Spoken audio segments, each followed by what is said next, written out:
Welcome to the Big Dawg Crypto Podcast. This is your number one crypto podcast to hear directly from the movers and shakers, innovators, and disruptors in the cryptocurrency industry. Follow on Twitter for updates and to communicate directly at Woof Big Dawg. That's at Woof Big DAWG. Now, here is your host, the one and only Big Dawg Crypto. And welcome to the latest episode of the Big Dawg Crypto Podcast. I'm your host, Big Dawg Crypto. When I got in this space about 6-7 years ago, there was an account that I followed that I always thought was very, very cool. Throughout the years, it's been very interesting, and I'm very happy to finally have him on the podcast. Wolf, how are you doing? Pretty good. Just seeing Bitcoin crash at the moment. So in a short. Well, I was going to say, you got to, let's say there's a trader, right? That sometimes will say he's short no matter what. What are your thoughts about the stuff right now? You're seeing some of the stuff going on, obviously all the stuff going on, short, long. How are you getting into it right now? I got chopped up pretty badly yesterday, just trying to figure out what the market was going to do with the big move. But thankfully, right before it happened, I saw that it was going to go down. So I entered a short and mostly just clawed back a lot of my losses. But I think we're going to just keep I don't think we're going to go down that far. I'm aiming for 26,300. Okay. And then after there, I mean, that's where my take profits at. After there, I'll reanalyze the markets. But there is a gap on, I think it was 24,300 or something like that. So like somewhere in the 24,000 range for GBTC. So I don't know if we're going to go down that low, but I'm pretty bullish for like 30K pretty soon. I just think that we pumped so hard recently that, people are just taking profits. I could agree with you on that. Well, let me ask you that, getting into exchanges and stuff. I mean, they talk about the market and stuff, about weekends and stuff with, shorts and longs. How much do you think the exchanges pay attention to the shorts and the longs? Now, that sounds like a basic question. It sounds like something like, how much we want to go into that. But in your opinion, exchanges, they have records, right? The whales know. How much do you think all this stuff comes together? You mean like with the latest news that came out with Binance? I want to talk about that next, but I'm saying specifically, like, you see when there's so many short positions, long positions, do you think, and this is just a general question, exchanges in general, do you think they talk to, you know what I mean? Like in the different whales, I mean, how do you think all that plays out? Or do you think it's just natural action? So I definitely believe that there's a lot of manipulation in the markets. Right. I mean, I have had tips before from individuals that, may or may not be in, this quote unquote Binance cartel thing. Right. So yeah, like even, some people shrug it off and like try to think that it's a meme. Personally, I think that they're noobs. There's definitely collaboration going on by some of the biggest players in the game, some of the biggest hedge funds in the game. Biggest market makers, etc. And, first off, you have to understand that a lot of these exchanges are pretty much like kind of invested with one another in one way, shape, or form. Right. So they're more friendly than people think. And when I don't think that they do it all the time, like manipulate the markets all the time, because everyone's usually out for themselves. But during periods like FTX, when it collapsed, and CZ, I mean, SBF shared a message from the Signal group that CZ and like a bunch of, other people were in there, Justin Sun, saying that like, we need to bring confidence back into the market. And then, I mean, if you just kind of piece the puzzles together, a lot of these moves that happen, like even this latest pump from 20,000 up to 28K, there's just a lot of really not natural things that happen. Like when we're at 20K, right before it pumped up to 28K, a large portion of the liquidity got lifted. So if you and you can see all this data, like, on the screen, it's live. But you can even go back and analyze it. Just look at how much volume it took to pump from 20,000 to 28,000. Compared to the previous rides, and the volume is like 50% lower, even though the pump was like twice as high. So, I mean, that right there just pretty much shows you that liquidity Yeah, it's just weird for us to be able to move that fast and that high and that big of a move was just weird. But if you were there live and you see the order books, because I'm trading all the time, I'm literally looking at my screen right now trying to track this trade. But pull it up. Let's see what Bitcoin's doing right now. Yeah. Which is wait, but let me ask you that, because right now Bitcoin seems like it's went down a bit yesterday. Look at the news with Binance, CFTC. I mean, what were your thoughts on that? I'm kind of split on that, because in one sense I think that it's pretty much a nothing burger. Like everyone that actually is pretty professional, or like does this full time or whatever, already knows that all of the exchanges have these trading desks and they pretty much trade against the customers or like whatever, right? Like all of them have it. All the big centralized exchanges have it, which is why one of the big reasons why I'm such a proponent for like people migrating off of these big exchanges and onto decentralized exchanges, so that we could sort of gain some of that power back. Right. But sorry, my chair squeaks. But let's go. Let's go. Yeah. But I definitely sit here way too much. Yeah. Yeah. Well, you gotta be on the, that's part of the deal. Yeah. But so I think like the whole Binance getting exposed, trading against their customers, blah blah. I mean, I like everyone knows, right? It's been going on since BitMEX and probably before that as well. But the thing that worries me is, one, I definitely think that the CFTC is going to win. They wouldn't issue a case, or they wouldn't sue if they didn't think that they were going to win, if they didn't have like a solid 100% case. So more than likely they're going to win. The thing that I'm worried about is how much damage is that going to cause Binance, in terms of like how much are they going to have to pay? Because it's not like CZ is going to jail, right? Like it's not a criminal charge, it's just a civil charge.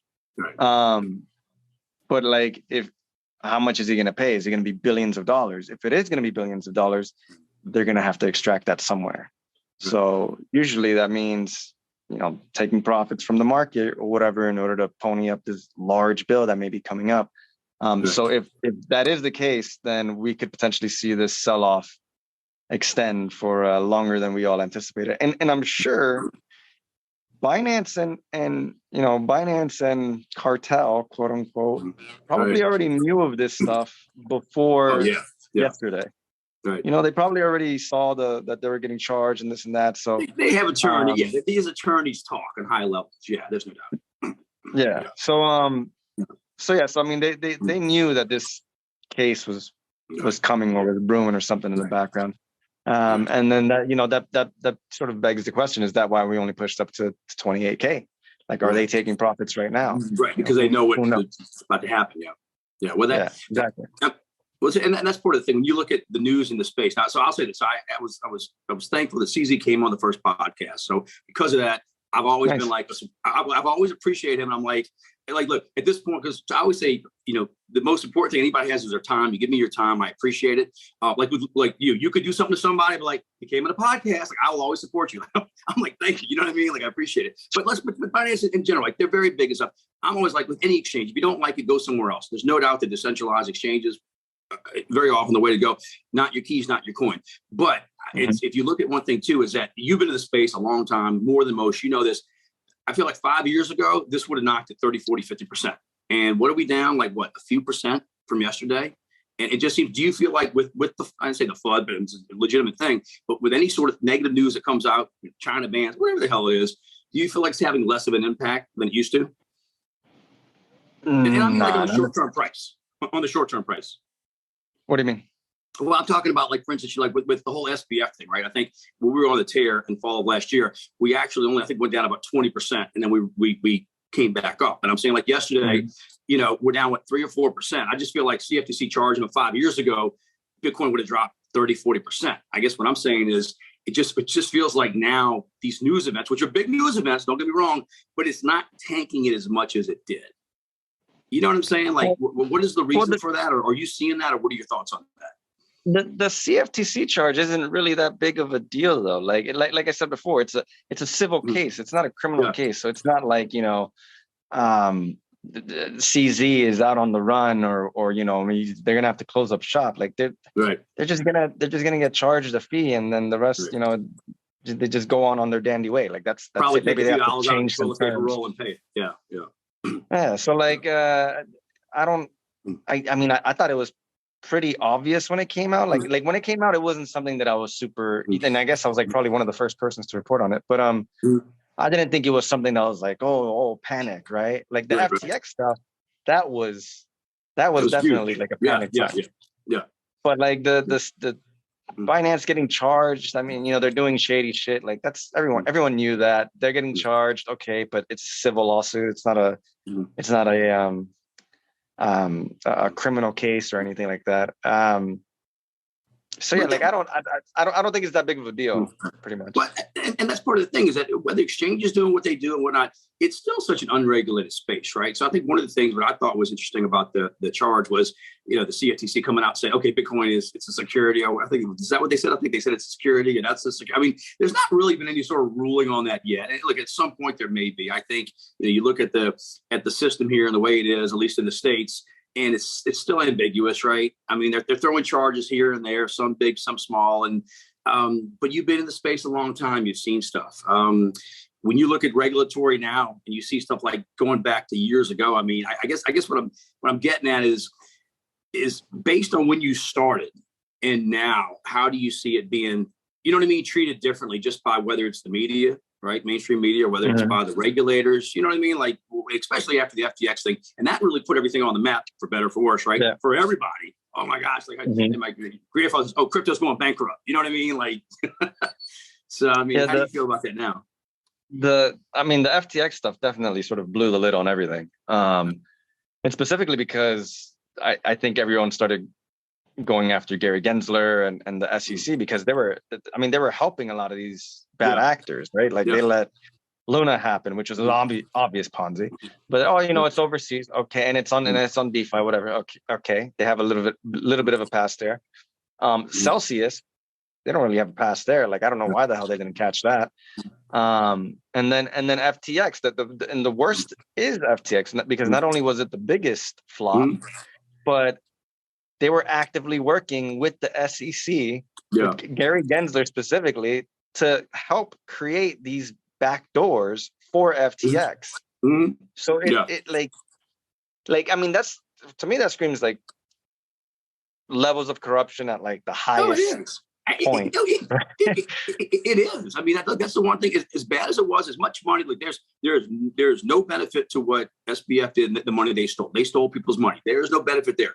You know, everything they was screwed up. The one thing that he did is maybe an unpopular take, and I haven't seen a lot of people say this, but I don't know if you agree with this or not. It's almost like, he committed crimes. I'm not baiting that. But he went ahead and gave money to the politicians, Democrats and Republicans, and showed them there was money in crypto to some extent. Because now, you know, because look, with politicians, we know that what drives the funnel is money. And there's money there. So, you know what I mean? Like, I think by him giving money to them and getting cahoots, you know, and no, I'm not saying I think he should have, but it's like, what do you think about that? Well, I get what you're saying. I get where you're coming from. But honestly, I think it was a double-edged sword, right? So like at first it was good, but now that it got caught and they're trying to claw back the money and ask for the money back and this and that. I mean, really, that's when all this shit really started to hit the fan, because as soon as they started asking for the money back, now we're starting to see these, you know, Operation Choke Point happening. So I think like I get your point. It helps bring exposure to like the politicians and the people in power that, you know, there's money here, we should pay more attention to it. But at the same time, I think that right now we're getting the attention that we don't, which is I'm not trying to I'm defending. I'm not saying I'm defending it. It's just like it gets to money ruling the world and money making things happen, and politicians, and look at how the unclarity, right? The regulatory structure here is what I'm getting. You know, it's just like, it's just crazy to think like the way things are colliding now, or colluding, right? Use your term you want to, and figure that one out. Yeah. But one of the sort of good things that I see about this is that we're finally going to have some sort of a framework to, and not necessarily a framework, but we're going to have something to go off of for the industry to grow in the future, because I personally believe that with the SEC going after so many things, going after Coinbase, for example, like they must know that they're going to lose, because I think that they stand absolutely no chance against the lawsuits and stuff, or the charges that they approached Coinbase with, because they just listed Coinbase on the stock exchange. Yeah. And it got approval by the SEC. So how are you going to approve them? Their whole operation, everything is in the clear. Yeah. 2 years ago, running for 2 years, and then out of nowhere, they're like, "Oh wait, you can't do that." It's crazy. So what I think is going to happen is, I think that they're going to go through all the legal proceedings and everything. And Gary Gensler does not want to write up a cryptocurrency framework, which they should have done a long fucking time ago. It could have avoided all of this stuff. Agree. But he doesn't want to do that, because even if he did that, I'm sure that there would be something that would stifle innovation, or people would complain no matter what, right? But instead, I think what they're doing is they're trying to go after everyone, try to charge everything, try to shut everything down, right? Knowing full well that they're going to lose in a lot of it. But after they lose, now they can say, "We've done our job. Right. We tried to protect the people." Right. Right. So then the next fraud, the next big thing that happens and blows up and loses everyone's money and all this and that, they can say, "Hey, it's not our fault. We try to protect the people." And that's it. They save face, and crypto continues on doing what crypto does. So that's the only like good that I see out of all of it, is that we'll finally have some sort of legal, not framework, but like legal resistance, for some of these cryptocurrencies and businesses and innovation to enter the American markets with a peace of mind. Because right now, people just can't do that. Instead, they're all doing everything overseas, blocking US IPs and all this other stuff. Innovation here. Yeah. Well, let me ask you. So you in this space. So I used to follow you, and I was asking you before. I was trying to figure this out. So I remember there was a Wolf of Poloniex. Yeah. Remember that account? And I said that was you, because that was one of the first ones that I followed. Now, for new people in the space, Poloniex was an exchange that people used to use. They don't really use now, but it was very well known. And so I guess, you had that name, but definitely one of the most, like I said, long followed accounts, very respected accounts. How do you remember? I was like, as all my guests is, because I'm generally interested about this exact moment, what you were doing, where you were when you first heard about Bitcoin. Do you remember when that was? When I first heard about Bitcoin, that was when you first heard about Bitcoin, like around what year? And do you remember like who told you? Because to me that's interesting, because I think if everybody went down the rabbit hole, there's always that one moment, right? When we first heard about it, it's like, and then you kind of started learning about it, reading about it, and everybody has that. So I'm always interested. Like, do you remember that first moment when you were like, "What the hell is Bitcoin?" You started learning about what year and what you were doing, and how it happened. Yeah. So I first learned about it. I don't know if it was drugs.com forum, something like that, or maybe it was drugsforums.com, something like that, nice. Or another forum, an OG, drug forum, psychonaut forum, whatever, called Blue Light. Okay. So this was back in 2012, and I was a drug dealer at the time. Okay. I was a drug dealer at the time, and this is the first. And, and I was like in the whole like RC, like research chemical craze back then. Sure. Yeah. And on the forum, somebody brought up Bitcoin and this thing called Silk Road, and I was like, "Oh, what is this Silk Road?" So then, I went down the rabbit hole of like Tor Network and whatever. Then I go onto this Silk Road, and I'm just like, "What the hell is this? People are selling drugs on the internet? Like, what the hell? What is this Bitcoin crap?" And and I never really looked into it too much. I just knew that it was just a way that you could get something that people would transfer in and out with cash with banks, and it was untraceable at the time. It was marketed as untraceable. And then I was just using that for Silk Road stuff. Like I was actually a vendor on the Silk Road. I was vending DMT, but But that's what originally got me involved with Bitcoin and like the expose. That's when I first learned about it. But like, if you meet, OGs from, I don't know, 2011, 2012, whatever. Yeah. Probably there's a good chance, I would say over 50% chance of them being involved with drugs or something shady somehow. But no, because that's the only thing that was using it. It was dark, man. It was so good, but I didn't buy anything.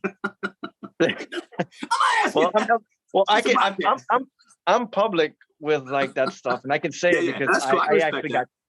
Well, no, I got caught, so I served time. They can't put me in jail twice. Oh, okay, I got you. I wasn't asking. I'm like, look, hey, it's a podcast, man. That's like, I don't know nothing. No, it's all right. I mean, I'm really public with all this stuff. Yeah. That's cool. I respect it. Yeah, respect. Yeah.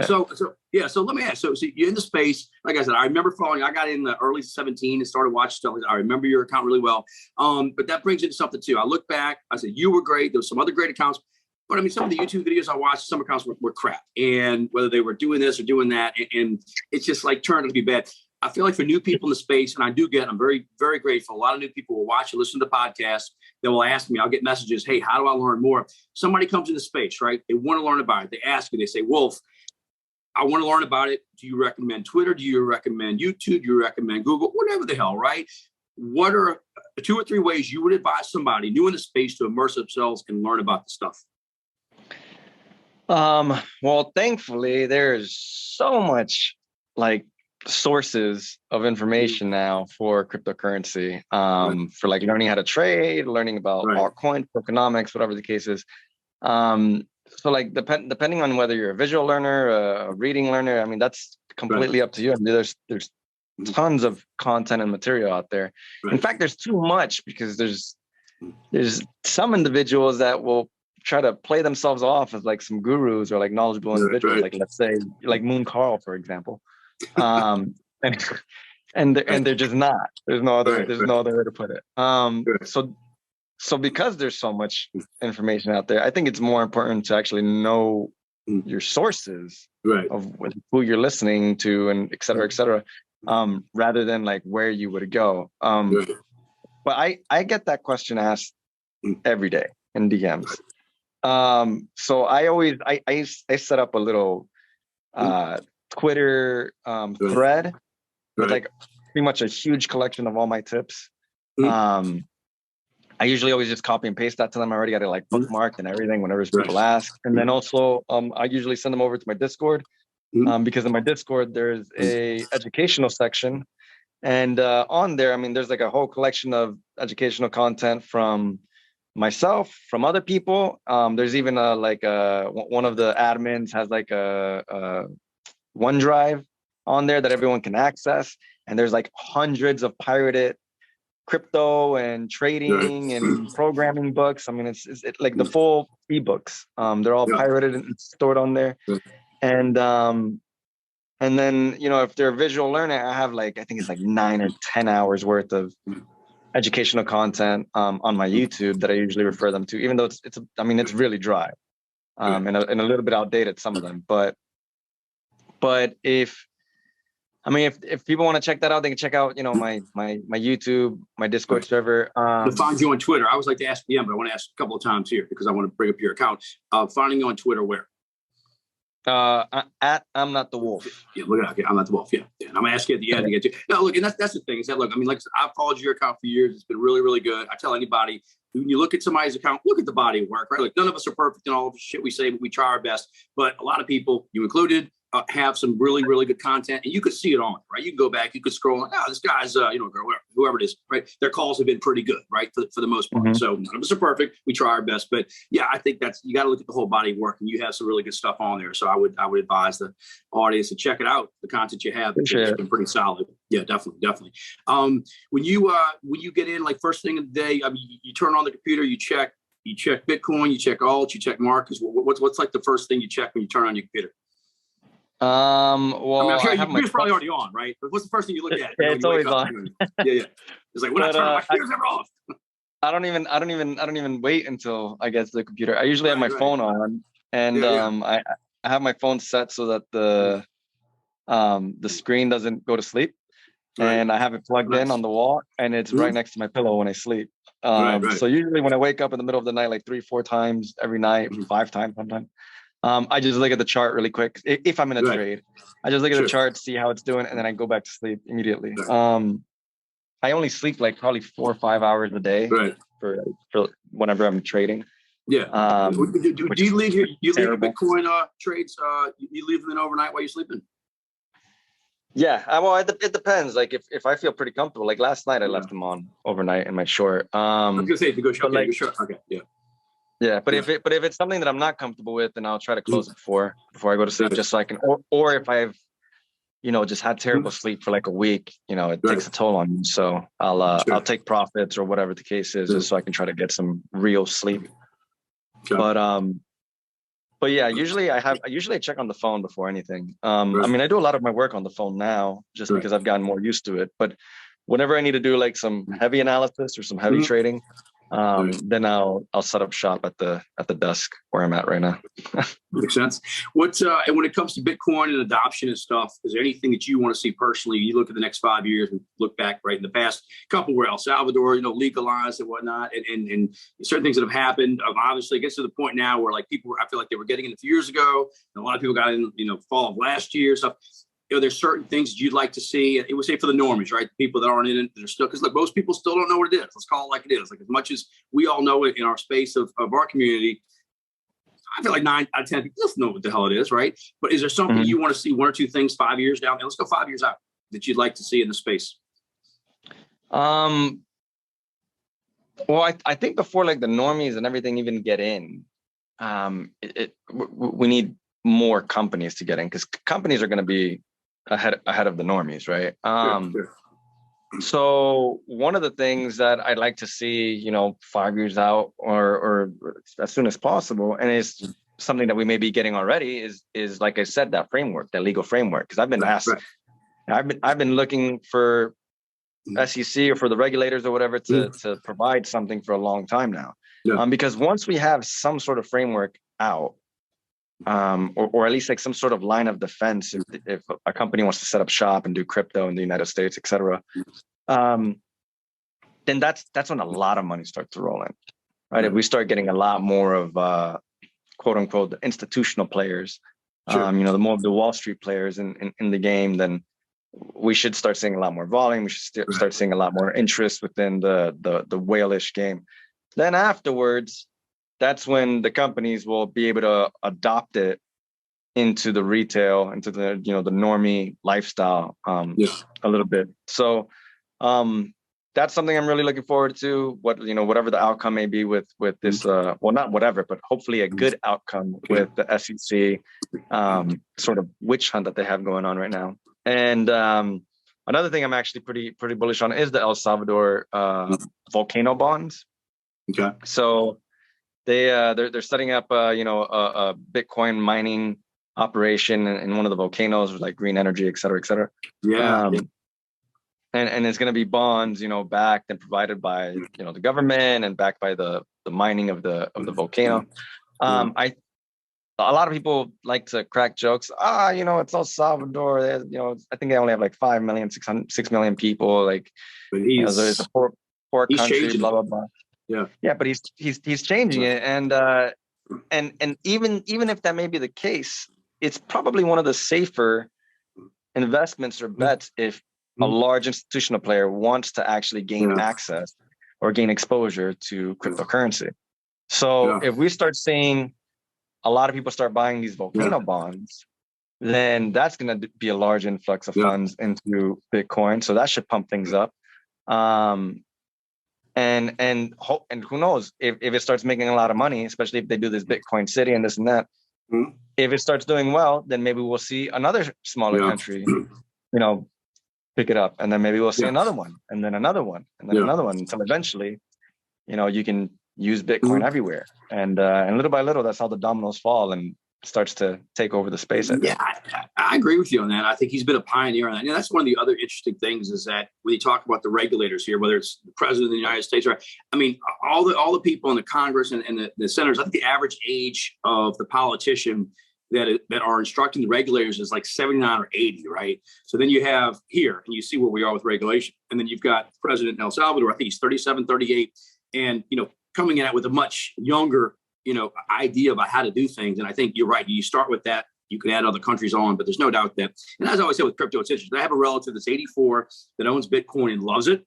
I have a relative that's 20 that doesn't like crypto and doesn't think it makes sense. You know what I mean? So it's yeah, I mean, there's no doubt that it's usually younger people, but it's like, I think either you get it or you don't, right? And it's fair to say that a lot of people still don't get it, but as the world changes and, it makes more and more sense. There's no doubt as we go on. I think that might also be a cultural thing too, because like, I don't know what it is with the younger generation, but I mean, they're very commie loving, I guess you could say. Like the whole wokeness culture and the government. Like I never understood it. Crypto's definitely small government. Really power to people, not power to overpowering entities. We have no sponsors in this podcast, so nobody can cancel us. Damn it! Nobody sponsored it. I'll take sponsored. Yeah, but it's a trip though. You're right about that. That whole thing is ridiculous. That's for another topic. But it's cool to see things going in that direction as far as at least things changing somewhat worldwide. Let me ask you this one final question on crypto though. I get this message. I know you get this message. When alt season? Are we going to get an alt season? Do you think this year, next year, 2025? Maybe never.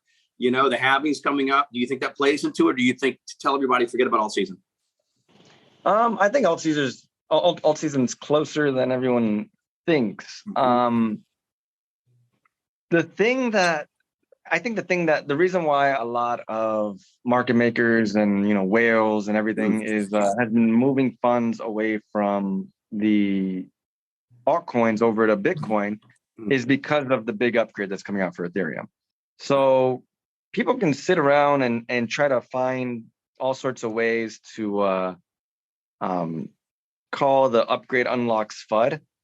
But at the end of the day, I mean, they're just speculating just like I'm speculating, right? So I'm speculating that there is a risk, and it's true, there is a risk that the price of Ethereum may dump when the upgrade comes. And the driving factor for that risk is that people that are staking on the Ethereum nodes will be able to unlock their Ethereum and dump it on the open market. Like I think it's like 15-16% of increase of circulating supply. Not all at once. There's going to be like a queue of how much you can withdraw, so it doesn't just flood the system with. Do you want to speculate? Do you want to speculate what it could go to when that happens? Oh, well, in terms of price, no, I don't. I don't know exactly, but what I think people are what I'm worried about, which is what I think other people would be worried about as well, is that if I'm holding Ethereum, and by the way, I sold all of my Ethereum back in September when I started coming out with this prediction or whatever, and put it all into Bitcoin, which has been largely outperforming Ethereum since then. Sure. But what I think may happen is like even if it's the first queue, the first tranche of unlocks that happen, if people max out that withdrawal bridge, people max out the queue to withdraw from the staked tokens, and we start seeing the price dump, even just from the withdrawal, not even maybe the tokens don't even dump the price, but there's just fear from that. Yeah. If the price starts dumping, then it just makes, in my opinion, common sense that the market will start to price in all of the tokens dumping. Sure. Over a period of time, because usually the market, by the time we're like, let's say all the tokens do dump, right? By the time we're like halfway through the unlocks, whatever the price, it's already going to be priced in. Because the market always moves ahead of whatever's happening because of speculation. So if it triggers fear in the market and we start seeing a dump, which could be possible, then you can assume that people are going to assume or predict that there's going to be more dumps from the unlocks in the future. So that's really the big driving sort of fear factor of why I'm not holding Ethereum, right? And also why altcoins aren't really pumping or doing well. Why Bitcoin's outperforming everything because of DeFi, things like Uniswap, all this stuff. There's tons of liquidity on altcoins locked in with Ethereum. Right. Because that's usually the main traded pair on Uniswap and a lot of these decentralized exchanges and everything. Right. So whenever Ethereum goes down, market makers and bots and everything else arbitrage the difference, which drives the price of the altcoin it's paired against down.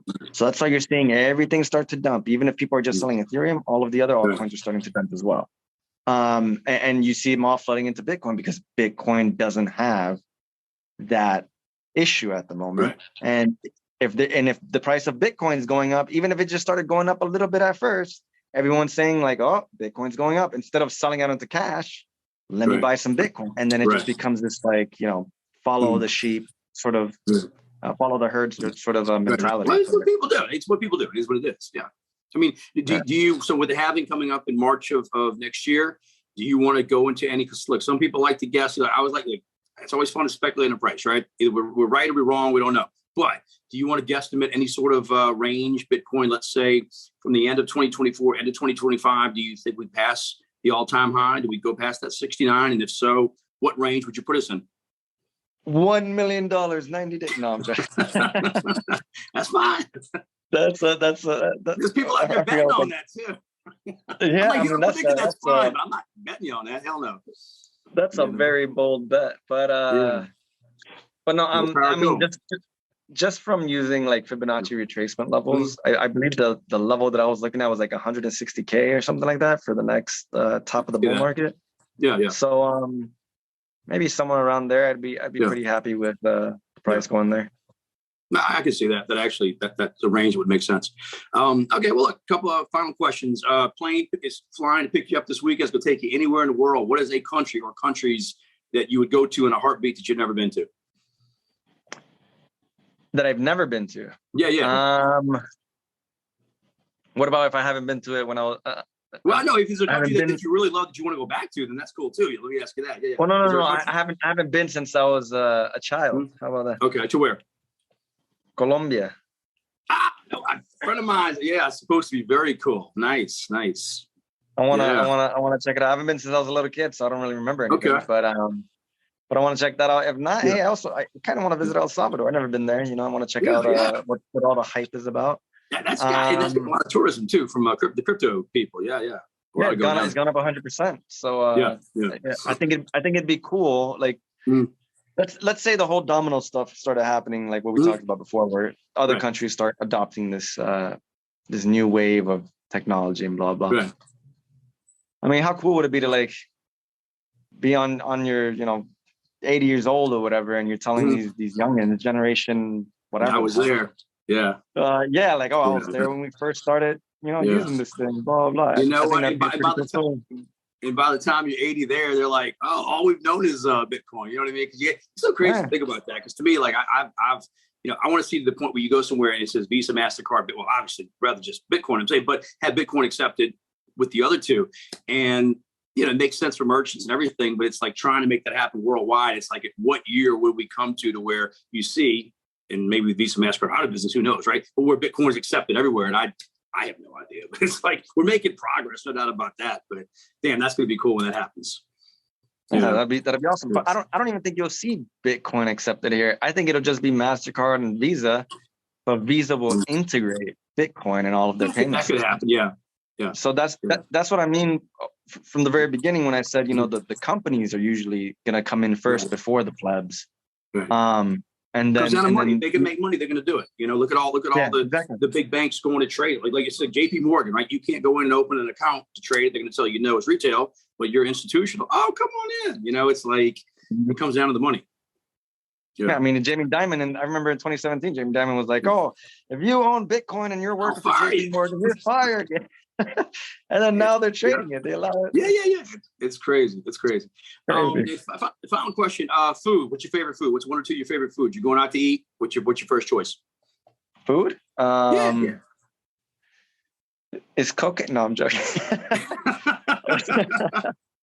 No, can't say anything either way. probably sushi, I guess. I really like sushi. Okay. Sushi, curry, some Vietnamese pho. I love pho. Right. Well, Colombia's got good food. Yeah, bandeja paisa. I plead the fifth. Anyway, brother, I appreciate you being on. What is your on Twitter? Is Twitter the best way to find you? And if so, what's your handle on Twitter?